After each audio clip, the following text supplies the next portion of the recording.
Pilipinas, updated ka na ba? Dahilan ng pananahimik ni Angel, ibinulgar.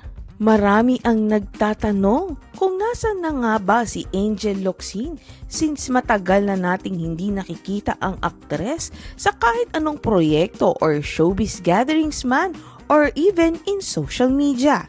Dati nga naman kasi kahit walang proyekto si Angel ay napaka-aktibo naman sa social media at nagbibigay ng update sa kanyang mga fans. Pero medyo matagal-tagal na nga silang nananahimik at kahit sa post ng mister niyang si Neil Arce ay hindi rin nakikita. Kaya may mga nagtatanong din kung hiwalay na nga ba sila? Ayon kay OG Diaz sa kanyang latest vlog, nasa bahay lang si Angel at ini-enjoy ang tahimik na buhay. Si Angel Locsin po ay nasa bahay at ini-enjoy ni Angel